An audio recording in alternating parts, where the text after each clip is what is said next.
Good afternoon, good morning, good evening, wherever you happen to be around the world. Glad you're here joining us for another one of our live broadcasts. This is number 5, and we've covered an amazing range of topics so far. And I think we got a really good one picked out for you today. So we're going to talk about books and social media, and it's going to be less about tips and techniques and going into granular stuff, more about best practices and how you approach it, especially as a beginner to social media.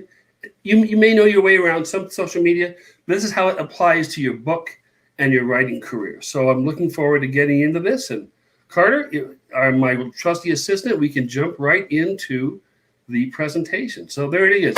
We're going to discover readers by utilizing social media. And you notice I didn't say sell. I'll explain that a little bit later. Your goal right now is we're going to find some readers so that your book can sell itself. Social media is a great way to do that. So again, a little bit about me. I try to share on these broadcasts. I live and work in Philly. I used to commute an hour. Now I just step over to snoring cats, which is a much shorter commute, although a lot more hair.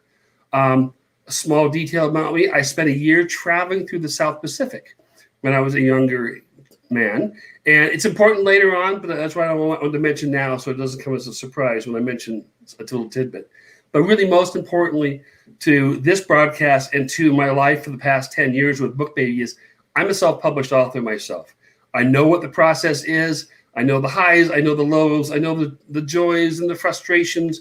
And I really know the successes. And the opportunity to speak to so many hundreds of authors on a monthly basis through either these broadcasts or through my emails has been just the best part of my career. So it's a lot of fun doing these kind of broadcasts. So here's what we do. Typically, we have 30 minutes, and it's publishing ideas. Sometimes they're tips and tricks. Sometimes they're going to be best practices like today. I'm going to spend about 15 minutes on my topics. They're typically about self-publishing. Today, it's about marketing your book, which is an important thing. And then we allow like 15 minutes or so for your questions. If we run later, great. If you don't have any questions, I might end early, and you'll have 3 minutes in your life back. But usually the questions overrun the time. By the way, just wanted to point out, these are a few of the covers we did this week by BookBaby book designers. They do some gorgeous work. You got to take a look at our website and consider it. Okay. And then finally, for one lucky attendee, every time we do this, Facebook Live attendee will be selected at random to receive a publishing consultation with yours truly. How do you do that? You share this video, tag a friend in the comment section to be automatically entered to win the consultation. Hopefully, if I remember to ask Carter, we'll get the name of the lucky winner and put it out there before the end of the broadcast. Also, one more little commercial spot before we get going. I encourage you to join the Authors of BookBaby Facebook group. This is a group we started just really a couple of months ago, and it's just exploded. About 600 new authors have signed up. Really interesting conversations. We pop in occasionally just to see what's happening, but really it's a very organic thing, and I really encourage you to do that by joining through our Facebook page. All right, without further ado, let's get to our topic. So this talk is about harnessing social media to find readers, and it's an important place for you to consider if this is going to be time well spent. Social media is not mandatory for you to find readers, but really so many, millions of authors have found this to be a productive part of their marketing mix. So let's go into some of the ways that we've discovered. Now, a lot of people have different opinions about social media. Some of them hate it, some of them love it. I ask other people saying I would never do it again. Other people say I spend 2 hours a day on it. So there are lots of different opinions and viewpoints to it. So I wanted to collect a few of my favorite type of impressions that social media has what these things. So Seth Godin, one of my marketing heroes, he talks about that marketing is no longer about the stuff you make, but about the stories you tell. And that really is so true about social media. It's right there. Then Lauren Leto gave me a very funny viewpoint of Twitter providing us with a wonderful platform to discover and discuss and confront societal problems, But instead we trend Justin Bieber instead. Well, you got to have some fun. I get that. I understand. Finally, Jeff Bezos, our good friend at Amazon, who we distribute a lot of books through. If you make customers unhappy in the physical world, they might tell each other 6 friends, you know what, I'm going to turn this around, make it positive. If you make customers happy in the physical world, they might tell 6 friends. If you make them happy on the internet, they can tell 6,000 friends. So it's really about reach and about the potential of what you can do with this. And then finally, this one is my real favorite from Matt. Social media is about the people, not about your business. You provide for the people, and the people will provide you. And that's a really important thing for you to consider as you go forward in social media. It's not the product. It's not the book. It's the people that you're trying to appeal to. And those are some of the tips and ideas I have for you today that really focus on that. So, I wet my whistle here. So as you approach social media, thinking about what your goals are, all right? It is not about direct selling, okay? Yes, you've seen tweets and you've seen Facebook posts saying, buy my book, buy my book. But that's not your goal, especially as you do organic posts. Now, there's paid search posts. That's an entirely different animal. BookBaby offers that service. I'm talking about the organic, wellsprung, type of entries and posts you're going to make yourself, all right? Now, look, some authors can do that. When John Grisham tweets that his book is about to be released, he's going to get a ton of traffic to his Amazon page. He can do that. And the reason why? He's been marketed. He's spending, his publisher has spent millions of dollars marketing him. He has been introduced. And that's the key concept to me. Everybody, many readers, especially his faithful readers, know exactly what, who and what John Grisham is all about. And they go right to his page and buy, okay? But he's one of those rare people who can do that. What social media for self-published authors need to be is about the introduction. And luckily, you've got a very big page, a very big universe to go to. I mean, Instagram has 1 billion users, Facebook 1.8, LinkedIn 764,000. And who knows what social media platforms are going to come in the future, Again, I try to tell people that you're not necessarily linking the sale to your communication in social media, all right? This is a massive shop, if you will, all right? Your book is among many in this massive shop. The job of social media is to get readers to, in a virtual way, pick up your book and examine it. And how do you do that? Make them interested in you, in what you're about, in what your message is. Maybe the topic and genre of your book, but it's really not about the actual book itself. It's about everything that's around it. That'll make people say, oh, let me stop and pick this one off the virtual shelf. All right.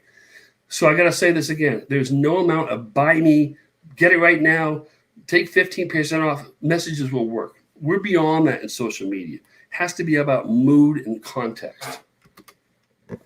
So we as writers, I think we like to think that we have a lot of intelligence in communication. So this is your chance to use your wit, creativity, your energy, your passion, and your smarts to really stand out from the crowd in this. So I'm going to share with you some of the best practices as I've talked to authors who have done a really good job of social media, some that haven't, so to avoid some of the pitfalls of that. All right.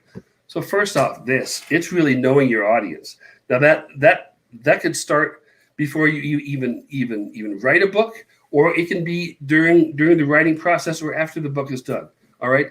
So it is again targeting the audience for your book. Who is going to like your book? I use an example in my upcoming post about social media. About if I wrote a book about training ducks or raising ducks in the suburbs, because I've been there and done that. Who am I going to appeal to? Well, probably duck lovers or waterfowl and maybe pet owners.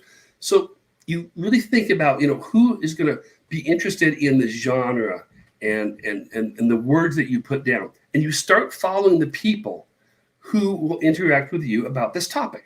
This is not about getting a big numbers of bots and things like that. All right, you show your interest, and then you start to engage. You jump into conversations with them. You don't just thrust yourself into the conversation. You know that at times when it's appropriate to make comments and remarks, and then you start to Talk to more people, and more people start to follow you. And it's just in a very organic thing. It takes time. It takes a process. It's good to kind of keep notes on who is chatting about you and who you're chatting with. So you go back and study their profile. Who are the people following them? This is a chance for you to examine a little bit of research. There's some tools and things like that, like Hootsuite and others out there. You don't really need those to just start. Get your foundation. Get your 50 people who you're talking to a lot, who you're following their posts and their blogs, and build on from there. Okay. Second thing is this, and this is appropriate for so many areas in our life. Keep it simple at first, because as new platforms come on, you're going to want to keep your eye to that. All right. But again, pick the platform that suits you. Twitter is great for business books and for all kinds of books. LinkedIn is wonderful for business books and memoirs, self-help. Facebook and Instagram are really very universal. So whatever you feel comfortable doing, okay? But your job is very simple. As you do posts, as you think about ideas of what you want to share, differentiate yourself. Make it memorable. Make it something visual. They talk about visual posts being like 40% more effective, with some kind of image and photo than just a regular straight text photo. And it's important for you to think about, really what is not necessarily just about selling a book, but what's going to get people interested in you, because you're the product at this point. Okay. It takes patience and it takes time, but keep your eye out for any new platforms when they may be ready, and just stay up to date on the changes. It doesn't require a consultant or many hours spent on it, but just watch what's sort of going on out there, because it's important to the life of the marketing of your book. All right, so before I get to the next point, I want to think about why in the world people do use social media. And here are the things that I think I've sort of shaped into it and kind of put into 3 examples. People want to be entertained, people want to be educated, and some people want to be heard as well. But here's what they don't want. They don't want to be sold. That's not what they're doing. And you see the evolution of advertisers who come on. Of course, you see ads on Twitter and Facebook all day long. But instead of, and advertisers have learned what's going to make people stop and take a look at their ads, or in their words, stop the scroll. All right. It used to be, yes, they'd feature cans of Coke and make them have water dripping off the side of them, and make them so incredible looking. But that wasn't really good enough now as people go through their social media. They try to entertain people. So for instance, my example here with one of our books in Bookshop, who can resist a dog in a beautiful ad or a post in a feed? So it's using the context, using the kinds of images that are most popular in your feed. And that's kind of a way that advertisers do that. Well, you can do that too with things about entertaining them with some kind of content that, again, is related to the book, related to you. It's always got to tie back to you. It can't be some random thing about, wow, what do you think about the weather in Portland, Oregon today? That may not be related to your book. Keep it somehow tagged back to you. So, a lot of people ask questions. I saw one the other day that said, what's the weirdest place that you've ever read a book? And then you can share yours. And for me, going back to my trip in the South Pacific, I was in a jail cell in Tahiti. Well, okay, it was a holding area in the Tahiti airport for a couple of days while they figured out why this American wanted to come to Tahiti. By the way, if you want to know the full story, you can email me at sspats@bookbaby.com. And by the way, in the comment section, share your craziest spot where you ever read a book. All right. By the way, memes are allowed at this point. Okay. Entertain people, make people kind of eager to see what your content looks like. Next way to do it is to educate by sharing fun facts, something new you've discovered of interest. For instance, here's a post I saw in LinkedIn the other day about in the endorsement feature on LinkedIn. Stephanie wants to be an authority figure on that. So offer to teach other people. That's very relatable too. And look, if you want to allow people to be heard, offer your platform to add their voice. If you agree with what they say, amplify it, share it, push it out, and then ask for advice and opinions. And as long as the topic is relevant, you can start a debate. And I probably don't want to steer towards religion and politics, just as you wouldn't on the Thanksgiving table. So again, do that with care. finally, this, or two more points actually. You need to become prolific. This is not a start and stop kind of thing. All right. Once you decide that you're going to go for a social media campaign, and that's important for your book, you need to do it. It's a daily post. It really is. It doesn't have to take all day though. It could be half an hour in the morning, half an hour in the evening. And there are great tools, by the way.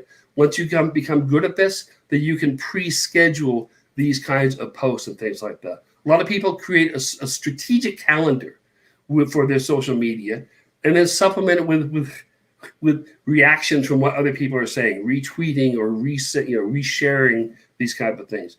Some people might make a routine that people follow. On Monday you might do excerpts from your book or from other authors' books, who of course will be very happy if you do that.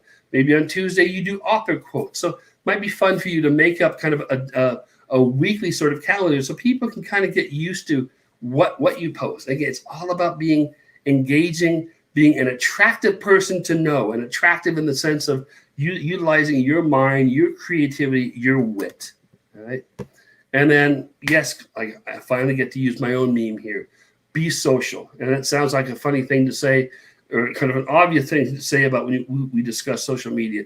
But think about your writer's voice, all right? It's one thing talking about what you had for dinner, but it's another thing to be able to shape the conversation around what your book is, who you are as a writer, what your goals are, all right?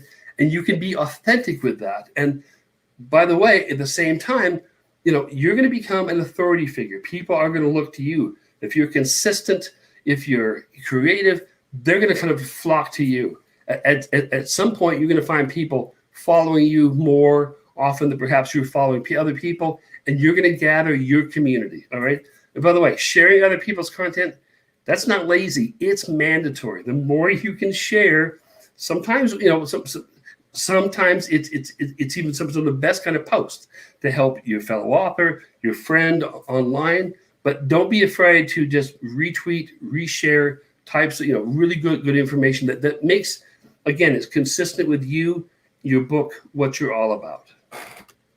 All right. So I got to say my final word about this, it does take a real commitment.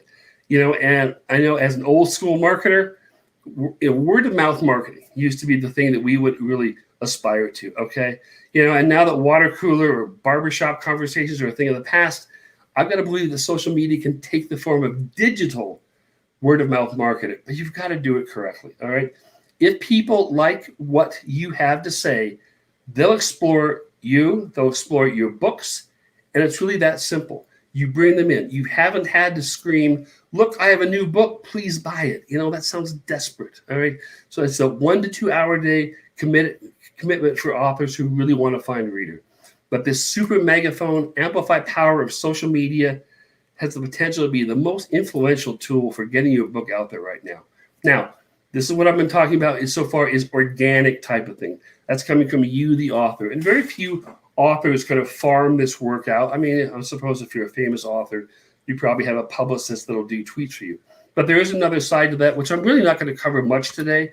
But it takes time or money, all right? And we do have an ad for authors marketing program, but this is not organic. This is a whole different thing. This augments what you do on the organic side. Looks at your audiences. You can set up a campaign. You can design ads, but this isn't a commercial for that. But I just want to make you know that this is available to you. So you do have a kind of a 1-2 punch opportunity between doing the organic and then doing the paid ads as well. We do that for Facebook. Instagram, I just added for LinkedIn, and people have found great success with it. All right, so just to let you know, there's going to be an additional post on our BookBaby blog, kind of covering this topic, but amplifying it a lot more. There's only so much I can get into here in a 30-minute slot, or even 15 minutes for what I'm supposed to use. There's also going to be coming out later in August, if I can find the time to do it, and I will, a much more comprehensive guide. This is the most important avenue, I think, that our authors need to understand. And so we're going to put together a BookBaby guide to social media that will be, I think, very useful for really authors who are producing almost any genre of book. So look for that August, September. Don't worry, we'll be sending you emails if I know Lucy, our email manager. So there'll be plenty of opportunities. I always like to share one of our nice notes, and this is from Christine Hansen just a couple of weeks ago, and she says, BookBaby does things efficiently in a quick, timely manner. They're great to work with. I've published 2 books so far. They're so professional, especially my publishing specialist, Damon. Nods to you, Damon. He's great. They answer all my questions and help me. I highly recommend them to any author. Take a look sometime at our review page. It's really been it's nice to see these notes coming in. It's very special. And then finally, one more way for us to connect. We have our BookBaby Spotlight, our podcast. And this we just dropped one from Louis Bromfield. She's a stand-up comedian, former TV writer, living in Germany. She gritted her way through New York City's legendary comedy club scene in the 80s, and then moved to LA and wrote for the Roseanne Show. So she joins the BookBaby Spotlight podcast to promote her new memoir, My Dirty Life in Comedy. So I urge you to check that out in all the usual places where you can find podcasts.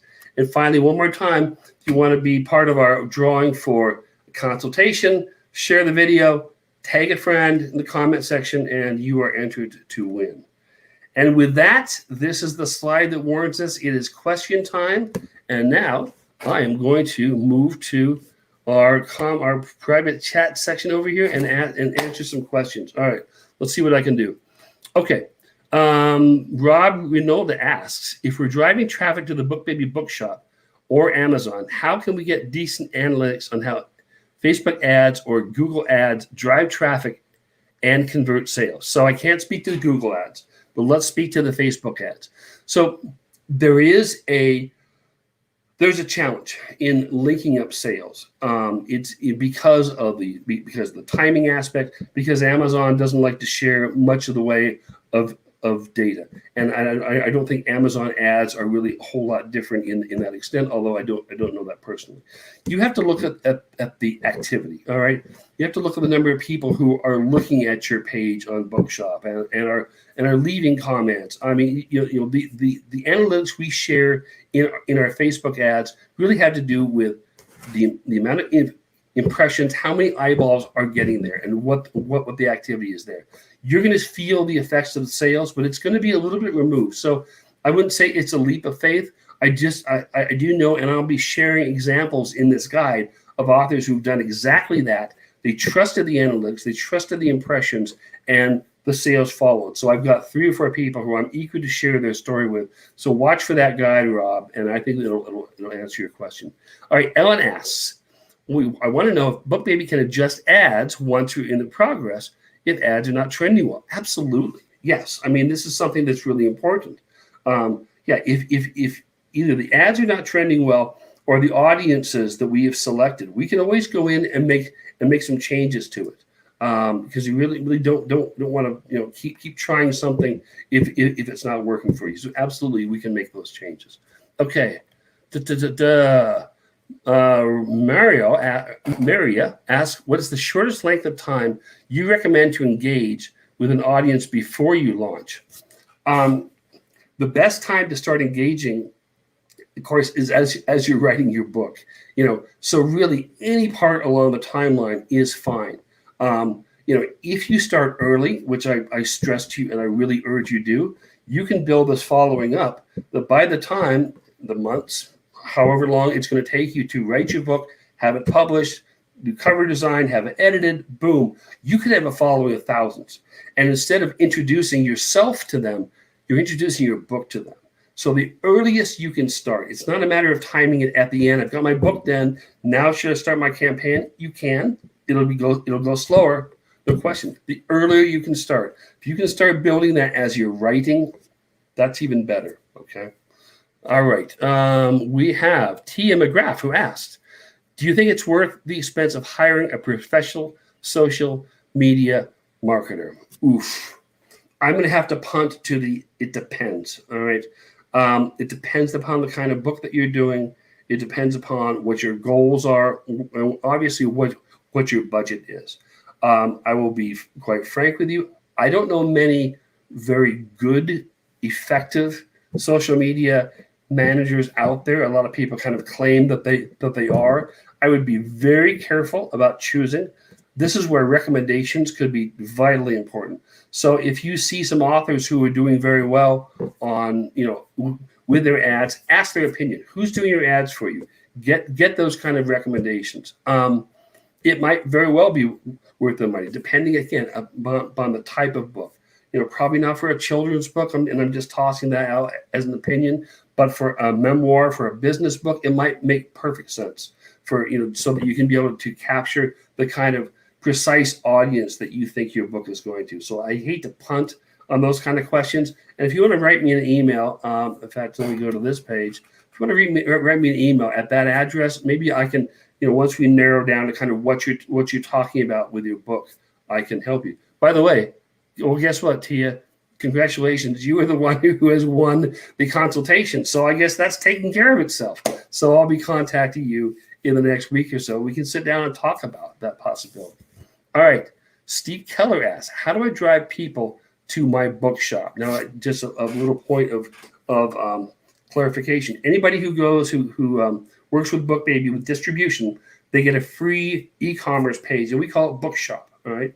So when you have the option of sending people to Amazon or Barnes & Noble or your bookshop page, not only will you be guaranteed to have your book in stock because we print it ourselves and we ship it out ourselves, you'll make a lot more money. So Bookshop has been a very popular part of the distribution package that we offer. And frankly, I would say that the opportunity to drive people to Bookshop is the same as any other page.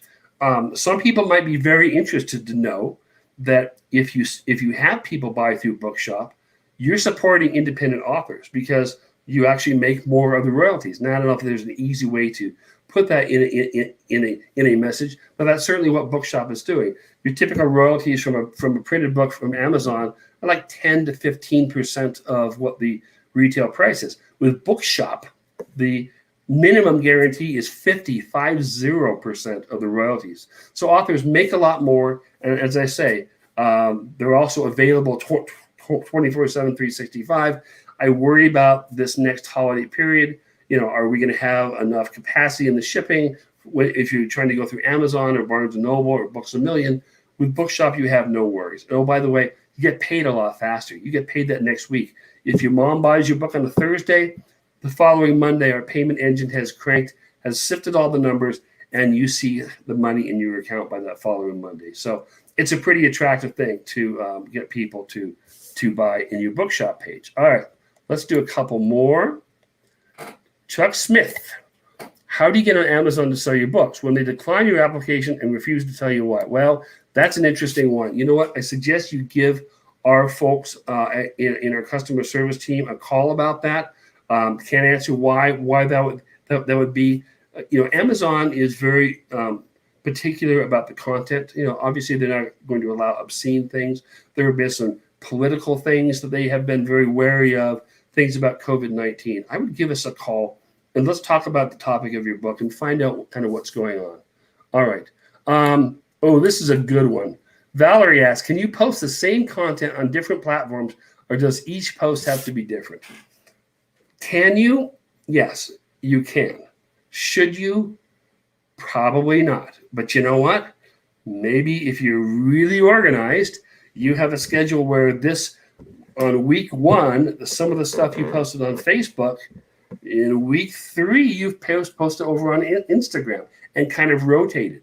There isn't going to be any less followers to it, but it is a little bit lazy, should I say, if you're just posting the same exact thing on Instagram and Facebook, because a lot of people get the same thing. Bear in mind this, and that's why it's an important reason for you to consider the paid search. The research shows only 15% of your organic posts are going to be seen by your followers. So that's why it's important to do it daily. And that's why a lot of people think it's important to augment it with the paid search programs such as what we offer. All right, finally, one more. Michael Litton, he asks, what's the current percentage split with Amazon for a physical book? Do you see that shifting anytime soon? I don't think so. Amazon is pretty darn happy with the arrangement they have. They're doing a lot with their own imprints as well. and they know that they control the North American marketplace. But by the way, did you know that Amazon is not number one in many locations around the world? In Europe, they're strong, but they're not the strongest. In Asia, they're actually quite weak, and especially in third world countries. BookBaby gets you distribution in those marketplaces as well. That's why if Amazon's selling about 80% of the books in the U.S., our royalties show that people are making a lot more money. About 45% of our royalties are coming from other stores beyond Amazon. Some of the ones Barnes and Noble, things like that, but places like Ciendo, places like Scribd. So it's good to look outside of Amazon and see your opportunities there. But no, they're still going to be only paying the 10 to 15% really on printed books. They do pay 70% on ebooks, as long as your ebook falls in the same pricing range and the same amount of file load. That's a very technical question. All right, I'm going to add with one more. Amy asks, is it helpful to start a blog? Yes, it truly is. And it's a way that sometimes you can get inspiration and take excerpts from your blog to your Facebook post, to your Instagram post, to your tweets. The more content that you have available for you to use in different ways makes the content go farther. It makes it work harder for you. All right. So Carter, I think that's going to be it this week. We'll see you next month. We'll probably have it on maybe the last Thursday of the month. And I'm thinking it's probably going to be about cover design and formatting, why that's important for your book, but I'm not sure. Don't worry. We'll email you with our ideas as we get closer. So I want to thank you for your attention, and go write that book.